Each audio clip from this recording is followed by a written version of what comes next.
Hello students, आज का topic है हमारा computer memory. Logical organisation of computer के पेपर में से जो हमने टॉपिक किए थे पहले, वो हमारा था फ्लिप फ्लॉप्स और एक्साइटेशन टेबल का टॉपिक हमने किया था। तो यूनिट 1 कंप्लीट होने के बाद हम आज नेक्स्ट यूनिट स्टार्ट कर रहे हैं। नेक्स्ट यूनिट हमारा है computer memory. Computer memory basically it is a physical device capable of storing information temporarily और परमानेंटली। तो कंप्यूटर मेमोरी क्या है? आपकी जो भी इंफॉर्मेशन होती है कंप्यूटर में, इंस्ट्रक्शन, डाटा, तो वो सब कहाँ स्टोर हो रहे हैं? कंप्यूटर की मेमोरी में स्टोर हो रहे हैं।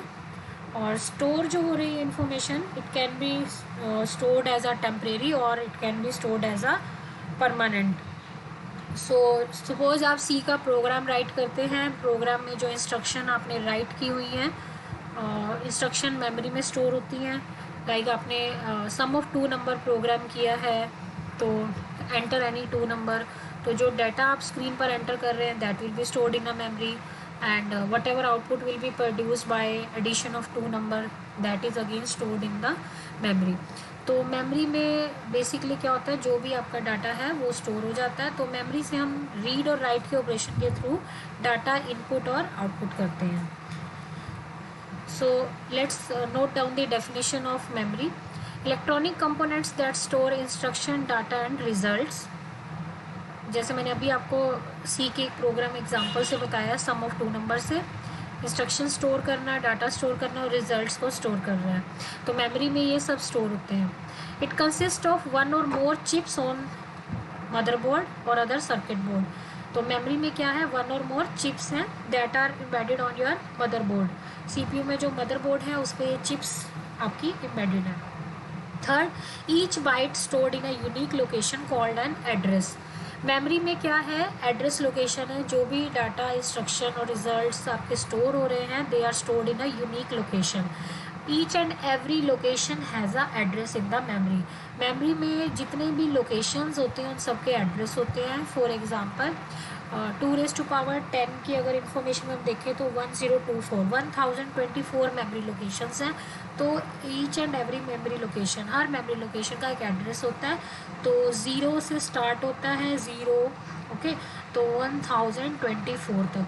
तो डिपेंड करता है कि मेमोरी कितनी है हमारी, उसी के अकॉर्डिंग एड्रेस जनरेट हो जाते हैं। तो this was all about the basic definitions of memory. Now this is the chart of memory capacity. Memory की कैपेसिटी को हम किस तरह से डिफाइन कर सकते हैं?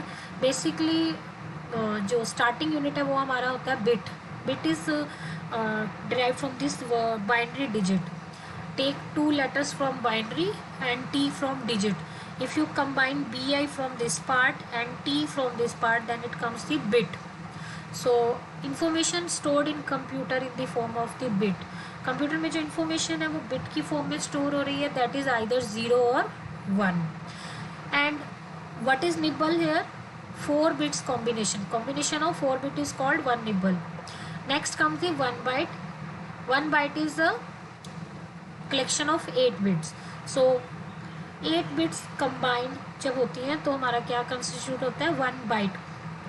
1 kilobyte is equal to 1024 byte, which is equal to 2⁻10 bite.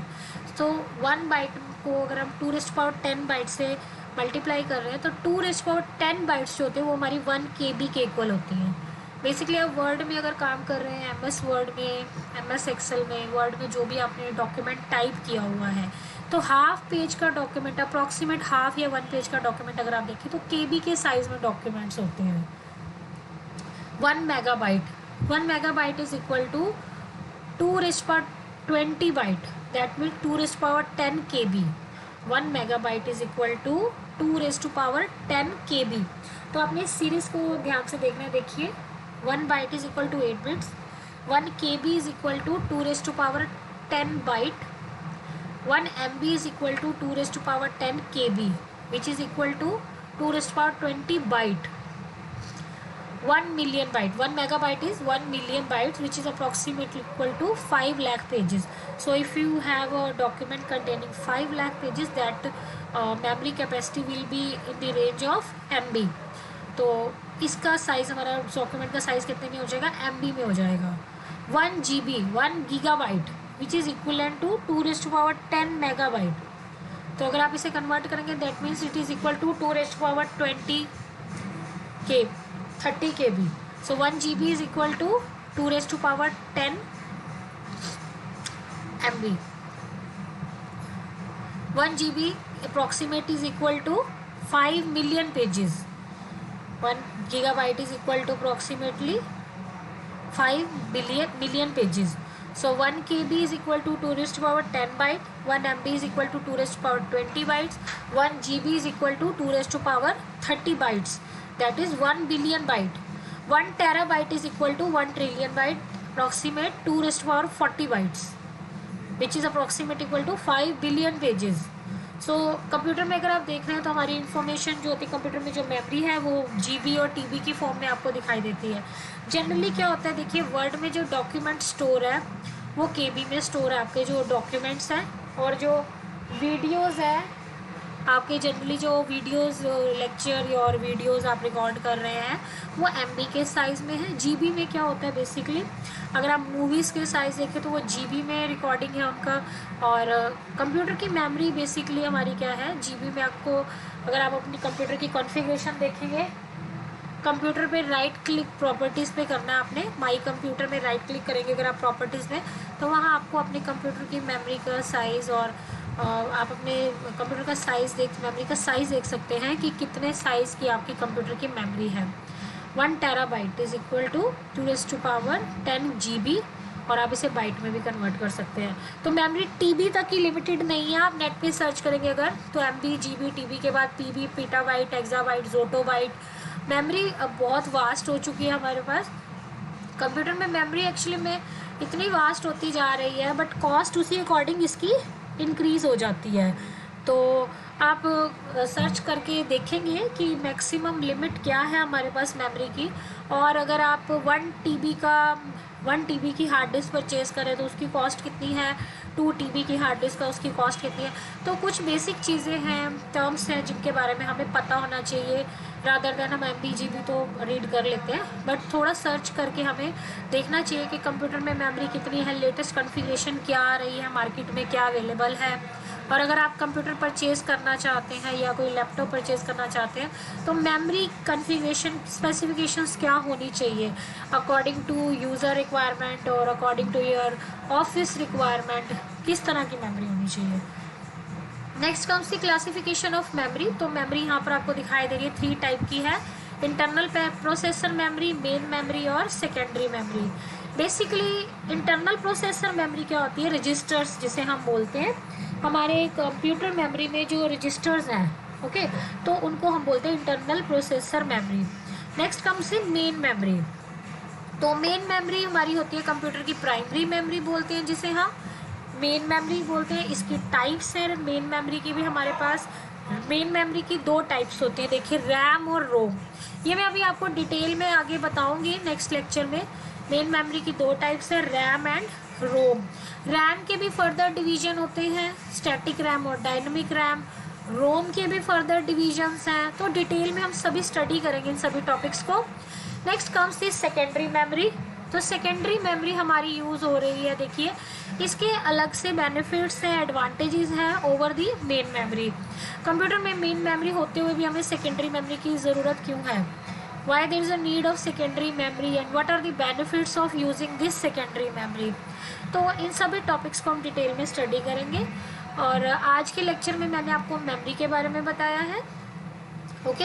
ये मेमोरी की कैपेसिटीज़ बताई हैं, गूगल पे आपने सर्च करना है कि और लिमिट कहाँ तक है हमारे पास TB के बाद। नेक्स्ट मेमोरी की टाइप्स मैंने आज आपको इन ब्रीफ बता दी है, internal processor memory, main memory और सेकेंडरी मेमोरी। तो इंटरनल प्रोसेसर मेमोरी के बारे में मैं आज आपको बता देती हूँ, मेन मेमोरी और सेकेंडरी मेमोरी को हम डिटेल में स्टडी करेंगे। तो इंटरनल प्रोसेसर मेमोरी देखिए क्या है, it is a small high speed memory inside the processor. For example देखिए रजिस्टर्स और इनबिल्ट कैश मेमोरी। रजिस्टर्स के नाम से आपको पता लगता है, रजिस्टर्स को हम बेसिकली क्या कह सकते हैं, these are the small storage location which are very high in speed and used for temporary storage of instruction and data। तो 3 पॉइंट्स मैंने अभी बोले हैं, आप नोट डाउन कीजिए। देखिए registers are small storage location. Computer memory में जो सबसे स्मॉल स्टोरेज लोकेशंस होती हैं वो रजिस्टर्स हैं हमारे पास। कंप्यूटर मेमोरी में बहुत सारे रजिस्टर्स हैं, there are number of registers are there. अगर मैं आपको नेम मेंशन करूं तो जनरली हमारे पास देखिए क्या है, जनरल पर्पस रजिस्टर्स हैं which are use for general tasking, और एक्यूमुलेटर रजिस्टर्स हैं, प्रोग्राम काउंटर रजिस्टर है। प्रोग्राम काउंटर रजिस्टर बेसिकली क्या है, program counter register stores the address of next instruction which is to be executed. तो basically right now आपके syllabus में registers की type तो नहीं है, मैं आपको इन ब्रीफ बता रही हूँ कुछ एक नेम। अगर आपको स्टडी करना है तो आप सर्च कर सकते हैं टाइप्स ऑफ रजिस्टर्स, या कुछ रजिस्टर्स के जो मैं नेम बता रही हूँ आप इनके बारे में थोड़ा सा नोट डाउन कर सकते हैं। लाइक पीसी रजिस्टर है, प्रोग्राम काउंटर के बारे में आपको पता होना चाहिए, accumulator stores the temporarily intermediate results, okay, and general purpose register, data register, instruction register, MER memory address register, MBR memory buffer register, MDR memory data registers। तो बहुत सारे टाइप्स हैं रजिस्टर्स के, but right now just learn the definition. Registers are small storage location and high in speed. Registers की speed बहुत fast है, that's why registers are preferred over the another memories, because registers में जो भी data store होगा that will be highly speed, उसे access करना speed में बहुत फास्ट रहेगा, but these are used for temporary storage of instruction and data. So registers and inbuilt cache. So this was all about the internal processor memory, and in the next lecture we will discuss about the main memory and then about the secondary memory. So thank you.